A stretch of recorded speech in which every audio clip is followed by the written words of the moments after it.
Oke, sudah membuka semua.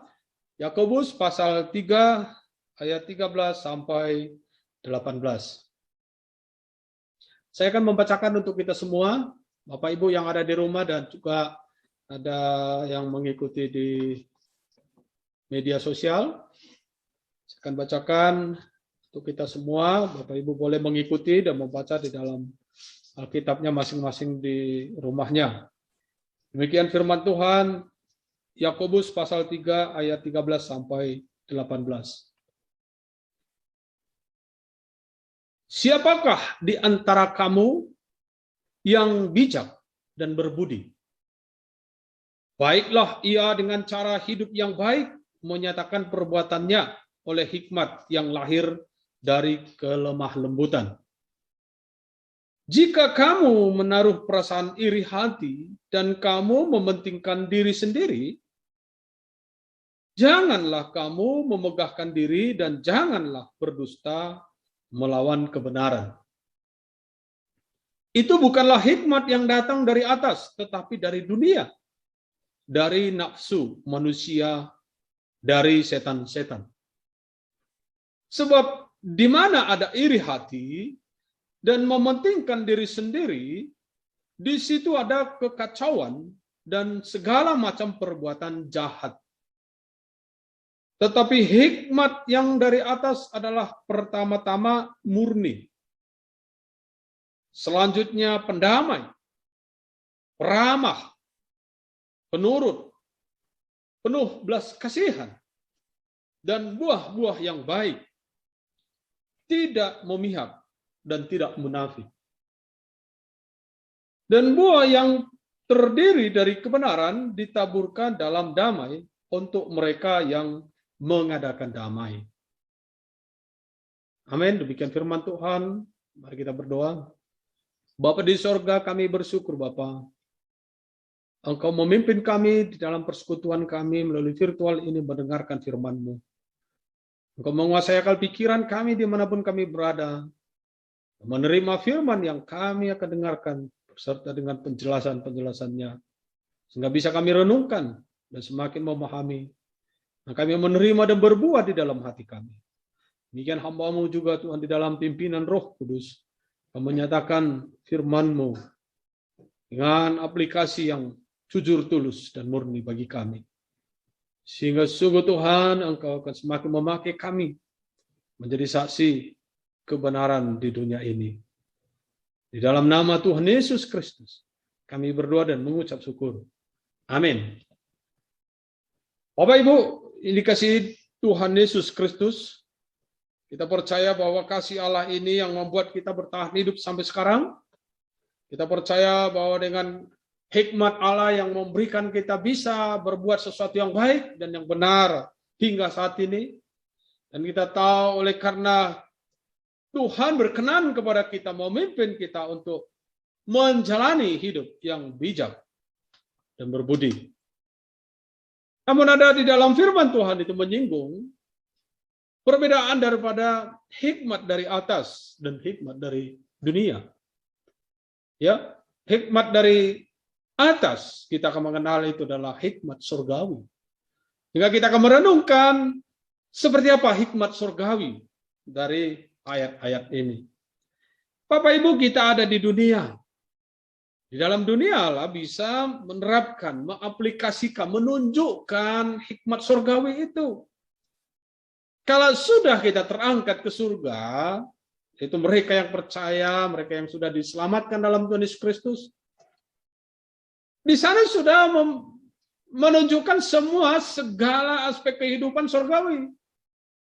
Namun kita harus menyadari untuk menunjukkan hikmat surgawi itu, kesempatannya adalah selagi hidup di dunia. Dan berapa lama kita hidup di dunia? Seharusnya kita menggunakan waktu-waktu semasa kita masih diberikan napas hidup di dunia ini. Dengan cara hidup hikmat surgawi. Bapak Ibu, kita perlu mengetahui apa itu hikmat secara rohani, pengertian hikmat secara rohani. Hikmat adalah kemampuan untuk mengerjakan hal-hal yang indah dan yang baik. Ada kemampuan bagi orang yang memiliki hikmat yang sebenarnya itu adalah melihat ataupun mengerjakan atau berbuat sesuatu yang indah dan yang baik. Itu hikmat. Hikmat itu juga adalah kemampuan untuk memahami dan mengatasi masalah-masalah dalam kehidupan sehari-hari. Masalah apa yang kita hidupi? Masalah pribadi, masalah keluarga, masalah yang ditimbulkan oleh komunitas kita. Dan kita bisa mengatasi dengan baik. Hikmat itu juga adalah kemampuan untuk memiliki cara pandang atau cara hidup moral yang benar. Moral yang benar. Moral yang benar berbeda dengan moral yang baik. Moral yang baik bisa terjadi baik di antara orang yang baik. Walaupun lingkungannya itu adalah tidak benar. Tetapi moral yang benar adalah tentu sudah berbeda dengan yang disebut situasi yang tidak baik. Karena kebenaran. Dan hikmat juga adalah kemampuan untuk memiliki pola pikir yang sesuai dengan pola pikir Allah. Seperti apa kita bisa membayangkan bahwa saya memiliki pola pikir Allah? Jika kita menyadari bahwa Allah adalah Sang Pencipta langit dan bumi, Allah adalah yang menyatakan hal-hal kebenaran di dunia ini, Allah yang memberikan kebenaran-kebenaran itu melalui kitab-kitab sucinya, dan Allah memberikan kita hikmat untuk datang dan mendapatkan berita kebenaran itu dari kitab sucinya atau firman-Nya. Berarti kita tahu apa itu kebenaran. Kita tahu seperti apa maksud Allah. Kita tahu seperti apa pola pikir Allah. Sehingga ketika kita memiliki hikmat dari atas itu, hikmat yang surgawi itu, kita punya kemampuan untuk memiliki pola pikir seperti pola pikir Allah. Dan bagaimana hikmat dapat diperlihatkan manusia itu? Ayat pertama dikatakan di sini, siapakah di antara kamu, ayat 13, siapakah di antara kamu yang bijak dan berbudi? Rupanya hikmat itu terlihat daripada apa yang kita perbuat dengan bijaksana. Hikmat itu bisa terlihat dari apa yang kita perlihatkan, budi kita, ataupun jasmani kita, ataupun cara kita, karakter kita itu. Sehingga pertanyaan itu dimunculkan pada ayat 13. Itu siapakah di antara kamu yang bijak dan berbudi? Sehingga dikatakan di situ, baiklah ia dengan cara hidup yang baik, menyatakan perbuatannya oleh hikmat. Ya kan?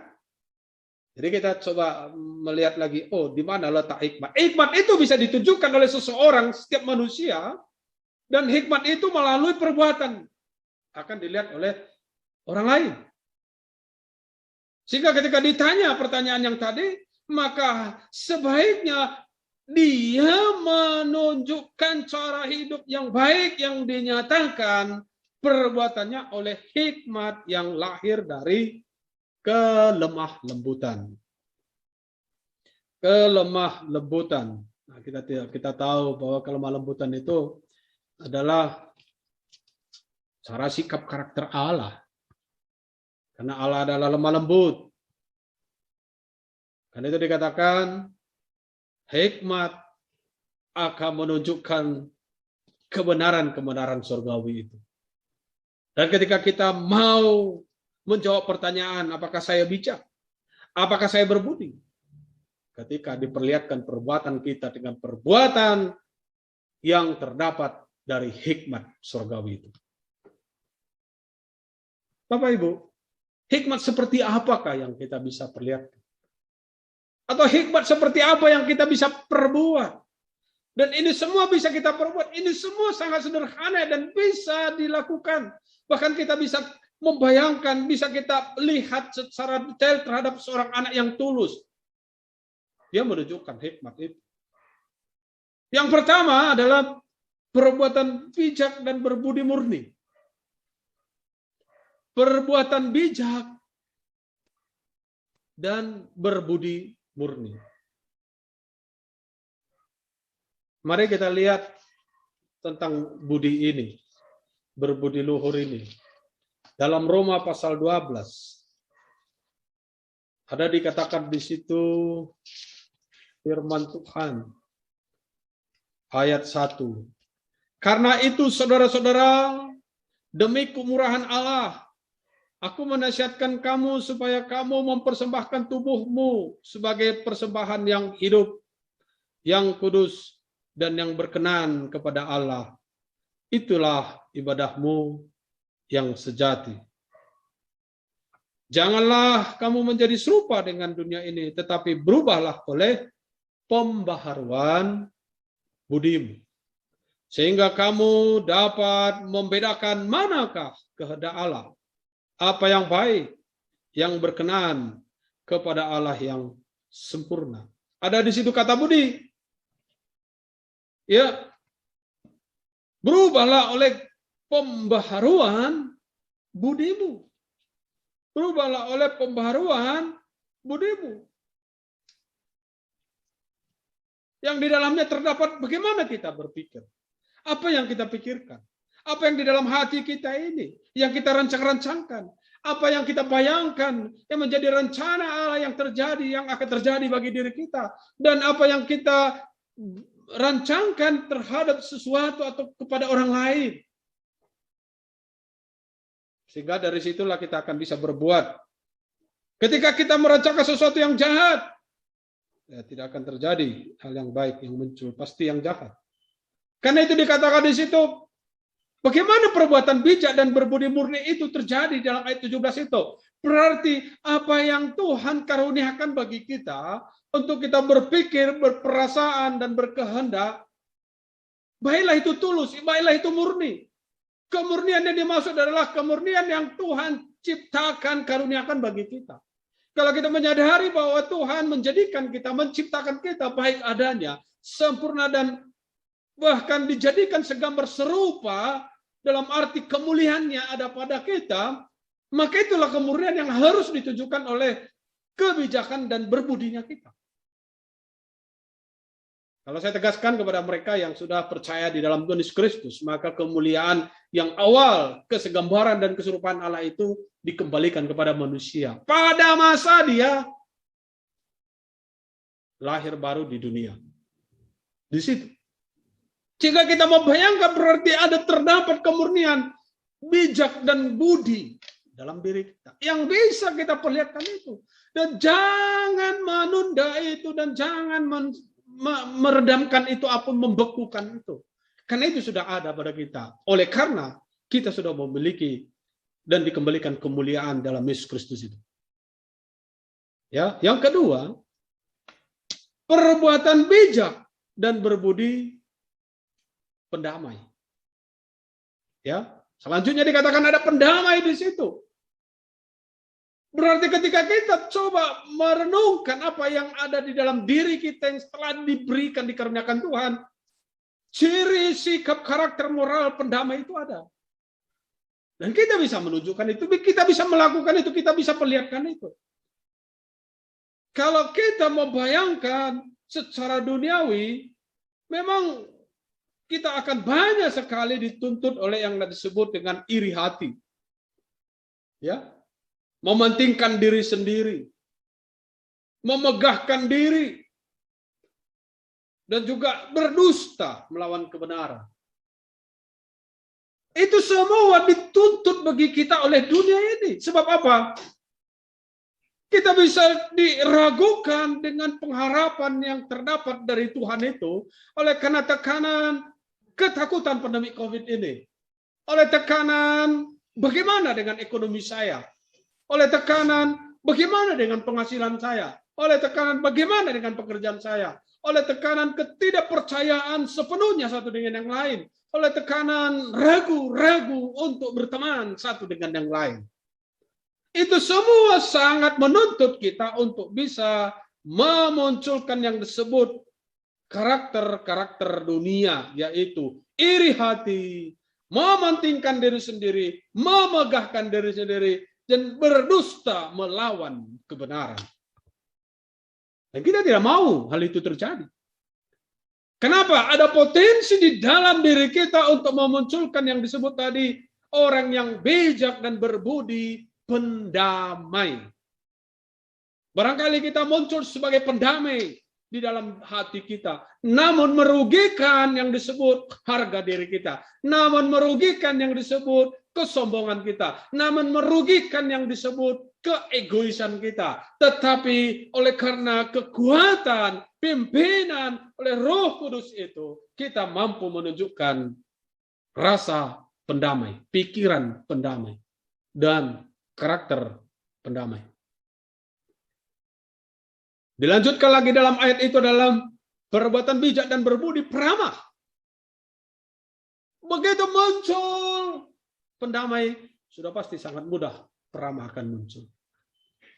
Memang sering sekali kita berpikir bahwa apa gunanya saya ramah satu dengan yang lain? Apa gunanya saya menegur tetangga saya? Apa gunanya saya menyapa orang yang belum saya kenal? Apa gunanya saya coba mendekati orang yang perlu diberikan dorongan? Ini adalah prinsip-prinsip pemikiran dunia. Namun ketika kita tahu, menyadari ada potensi peramah yang Tuhan sudah karuniakan pada diri kita, maka itu kita sanggup melakukannya. Maka itu kita bisa perbuat. Maka hal itu akan sangat mudah kita lakukan terhadap orang lain.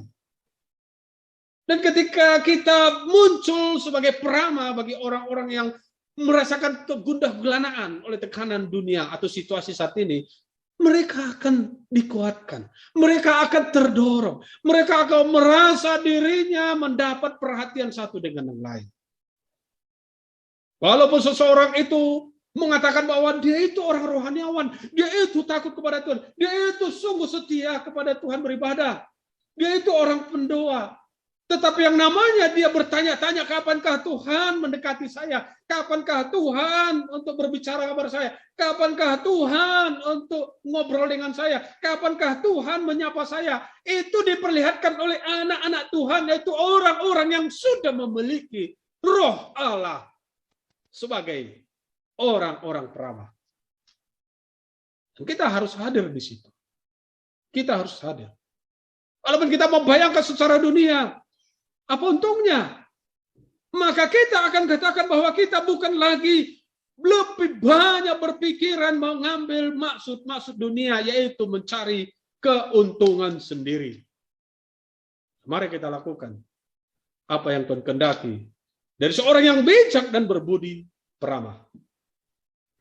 Karena kalau kita membayangkan, apakah saya harus peramah kepada satu jawatan saya? Tidak. Apakah saya yang lebih baiknya itu ramah kepada pimpinan saya? Tidak, bukan. Apakah saya harus ramah terhadap orang-orang yang kaya? Oh, bukan.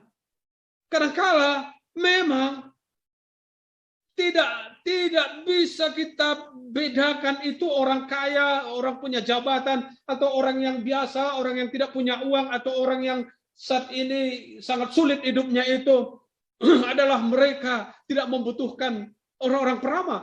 Semua mereka membutuhkan. Namun bukan berarti kita pilih-pilih hanya kepada mereka, adalah pimpinan kita, mereka adalah orang kaya, mereka adalah yang sering bersahabat dengan kita, sehingga menjadi balasan respon kemanusiaan kita untuk ramah kepada mereka. Bukan, tidak. Tapi harus ramah kepada siapapun. Bahkan kita dituntut, jadilah bijak dan berbudi ramah terhadap mereka yang benar-benar merasa kecil saat ini. Dan kita bisa membayangkan begitu banyaknya saat ini dengan situasi dampak pandemi COVID ini membutuhkan keramahan banyak orang. Kadangkala keramahan lebih besar nilainya daripada suatu pemberian barang. Apa gunanya kita memberikan barang yang orang lain tidak tahu siapa memberi? Daripada mereka yang datang sendiri dan ramah, berikan kekuatan dorongan. Dan kita punya itu, Bapak Ibu, yaitu hikmat dari surgawi. Selanjutnya dikatakan di situ adalah perbuatan bijak dan berbudi penurut. Bagaimana kita bisa hadir sebagai seorang yang penurut yang menunjukkan karakter hikmat surgawi itu? Adalah ketika ada sekelompok orang-orang baik mengajak kita untuk menyatakan kebaikan bagi kebaikan orang lain. Maka kita hadir di situ sebagai penurut. Bukan kita melihat, oh itu bukan bagian saya. Bukan kita melihat, oh itu saya jadi apa di situ. Bukan kita melihat, oh saya nilainya seperti apa di sana. Tidak. Siapapun kita harus tunjukkan sebagai sikap karakter hikmat surgawi yang adalah penurut. Apakah kita orang yang kaya? Namun haruslah menjadi penurut, menjadi peserta, anggota di dalam perbuatan baik. Tentu ini kan hikmat dari atas ini yang dikehendaki Tuhan, Bapak Ibu. Dan selanjutnya kita lihat perbuatan bijak dan berbudi penuh belas kasihan. Penuh belas kasihan. Kita membayangkan bagaimana kita bisa berperan, bukan mungkin dengan cara barang yang kita berikan, bukan mungkin dengan cara uang yang kita bisa berikan, tetapi dengan kehadiran kita itu menunjukkan belas kasihan kepada siapa yang memerlukannya. Dan itu ada pada kita. Itu ada pada kita, itu orang-orang yang sudah dilahirkan baru di dalam Tuhan, yaitu hikmat surgawi yang terdapat pada mereka. Tuhan menghendaki itu muncul untuk kebaikan banyak orang. Kemudian dikatakan perbuatan bijak dan berbudi menunjukkan buah-buah yang baik. Buah-buah yang baik itu di mana kita berteman, di mana kita keluar, di mana kita bekerja, di mana kita berbuat sesuatu untuk orang lain. Adalah buah-buah yang muncul disukai oleh banyak orang. Apakah itu buah kasih, apakah itu buah kesabaran, apakah itu buah sukacita, apakah itu buah kesetiaan, apakah itu buah kelemah lembutan. Banyak kita bisa lihat buah-buah apa yang bisa muncul. Dan itu akan berjalan apa adanya ketika hadir kita sebagai orang yang telah diperbaharui Tuhan dan menyertakan hikmatnya dari atas untuk berkomunikasi di dalam komunitas apapun. Dan kita melihat ada lagi perbuatan bijak dan berbudi yang tidak memihak dan munafik. Memang bagian ini saya jelaskan tadi bolak-balik. Bahwa kita tidak menyatakan karakter hikmat surgawi itu sebagai anak-anak Tuhan dengan tidak memihak. Karena orang akan melihat itu adalah menjadi kemurnian karakter hikmat surgawi yang kita tunjukkan. Orang akan menerima itu sebagai hikmat surgawi yang dipakaikan, yang dinyatakan oleh kita, yang dikehendaki Tuhan. Dan kita akan melihat dampak daripada kehadiran kita yang membawa hikmat surgawi untuk memenangkan banyak orang, Bapak Ibu. Kadang-kala pertama barangkali ketika perbuatan ini muncul dengan hikmat surgawi yang kita nyatakan berkomunikasi dengan apapun siapapun, kita sudah pertama-tama memenangkan diri kita. Itu dengan kegalauan yang kita bisa bayangkan sehari ini seperti apa, kemudian seperti apa, akan datang seperti apa. Namun dengan ada hikmat surgawi yang kita nyatakan dalam kehidupan sehari-hari kita pertama-tama memenangkan roh kita. Pertama-tama memenangkan jiwa kita. Pertama-tama kita akan memberikan kekuatan pada jiwa roh kita. Kita akan memberikan kekuatan pada tubuh kita. Yang akan menaikkan imun kita. Sebab apa? Kita dengan tulus, inilah saya yang mau dan tahu menunjukkan buah-buah hikmat dari surgawi itu. Kemudian ketika orang akan menerima, maka orang itu akan berbahagia. Orang itu akan senang menerima kita. Orang itu akan dibangkitkan semangatnya. Orang itu merasa bahwa ada yang memperhatikannya. Orang itu akan merasa bahwa ada satu rasa dengan saya. Orang itu akan merasa bahwa bukan saya seperti lebih diagungkan, ataupun mereka yang kecil, bukan saya seperti dikecilkan olehnya, tetapi membuat penyamarataan cara berpikir sebagai ciptaan Tuhan di dunia karena kehadiran hikmat surgawi yang kita komunikasikan kepada dia. Dan itu sangat membanggakan. Barangkali dia akan sehat pada masa bertemu dengan kita. Oleh karena sikap dan karakter hikmat Tuhan yang kita tunjukkan kepadanya. Walaupun kita tidak tahu hari berikutnya seperti apa. Tapi setidaknya kita melakukan di mana kita pada saat bertemu. Dan di situ kesempatan kita. Itulah kesempatan yang Tuhan berikan. Tidak mungkin kita bayangkan besoklah saya akan tunjukkan hikmat surgawi itu. Tidak. Gak mungkin itu terjadi. Jangan pernah sekali-kali menunda. Ketika kita bertemu baik keluarga, sanak, saudara, istri, dan anak-anak kita. Kita berpikir bahwa harus menunjukkan hikmat surgawi kepadanya. Yang itu poin-poin yang kita sudah perlihatkan tadi. Lakukan di situ. Jangan ditunda. Jangan berpikir, besok sajalah saya lagi tidak mood. Oh, saya lagi ada banyak kesusahan. Oh, saya lagi ada tekanan ini. Masalah gaji saya tidak datang-datang. Masalah beras tidak ada. Jangan. Tapi perbuatan itu akan memberikan sesuatu dampak positif, baik menyehatkan roh, jiwa, tubuh kita, juga terhadap mereka yang menerima karakter, sikap, hikmat surgawi yang kita tunjukkan. Bapak Ibu yang dikasihi Yesus Kristus, ini adalah yang dikehendaki Tuhan untuk kita perbuat.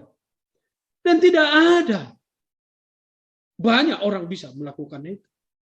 Nah, saya percaya ketika kita melihat langsung apa yang ditujukan oleh firman Tuhan ini adalah perbuatan yang Tuhan kehendaki untuk menyatakan bahwa Tuhan itu benar-benar menyatakan kebaikannya bagi dunia. Tuhan itu benar-benar hadir untuk mengubahkan sesuatu yang tidak baik menjadi baik. Tuhan itu benar-benar memelihara kita dan menunjukkan adanya banyak anak-anaknya yang masih mempercayai Tuhan itu bekerja dalam situasi apapun di dunia ini. Karena ada anak-anak Tuhan yang mampu menunjukkan hikmat surgawi itu. Bapak Ibu, ayat 18 dikatakan begitu. Dan buah yang terdiri dari kebenaran ditaburkan dalam damai untuk mereka yang mengadakan damai. Saya baca sekali lagi. Dan buah yang terdiri dari kebenaran ditaburkan dalam damai untuk mereka yang mengadakan damai. Bagaimana taburan kebenaran itu terjadi di dunia? Oleh karena perbuatan-perbuatan mereka yang mengadakan damai. Amin. Di mana ada orang-orang yang mengadakan damai? Maka disitulah tertabur kedamaian. Disitulah tertabur kebenaran dari Tuhan. Apakah di tempat kita di rumah? Maka tertaburlah kebenaran damai itu. Di tengah-tengah keluarga kita. Apakah tertabur dalam komunitas kita? Apakah kita mengadakan damai di dalam komunitas kita? Maka disitulah tertabur kebenaran damai dari surgawi. Apakah kita mengadakan damai di tempat kerja kita? Maka disitulah tertabur kebenaran damai surgawi. Dan siapa yang melakukannya? Itu mereka yang mengadakan damai itu. Bapak Ibu, negara kita sangat memerlukan orang-orang yang mengadakan damai itu. Orang-orang yang menyatakan poin-poin hikmat surgawi yang tadi. Mari kita usahakan untuk mengadakan damai itu. Di mana kita berada? Apakah kita di dalam kelompok besar organisasi? Tunjukkan dan mengadakan damai di situ. Supaya kebenaran damai tertabur di situ. Apakah kita melihat banyaknya tuntutan-tuntutan yang tidak punya pekerjaan, yang sungguh sulit merasakan kehidupan saat ini. Tapi ketika kehadiran kita mengadakan damai di situ, lihat ada buah yang Tuhan akan perlihatkan untuk kebaikan itu. Ada solusi yang Tuhan tunjukkan yang terjadi di antara orang-orang yang damai itu. Ketika kita membayangkan bangsa kita ini, ada banyak orang-orang yang mengadakan damai. maka bangsa kita ini menuju bangsa yang maju dan berkembang. Sejahtera tentunya. Dan kita tahu firman Tuhan, kesejahteraan kota adalah kesejahteraan kita. Sehingga ketika kita berada di dalam kota itu, maka usahakan mengadakan damai di situ supaya tertabur kebenaran kedamaian, dan kedamaian akan membentuk kesejahteraan yang terjadi dalam kota, dan kota sejahtera tentu kita yang ada di dalam kota itu akan menikmati kesejahteraan Tuhan, kesejahteraan juga. Dan biarlah damai dari atas, hikmat surgawi yang akan menyertai kita dari sekarang sampai selama-lamanya. Amin. Mari kita berdoa. Bapa di surga, terima kasih Bapa di dalam Tuhan Yesus Kristus. Kami bersyukur firman-Mu yang sungguh menyatakan hikmat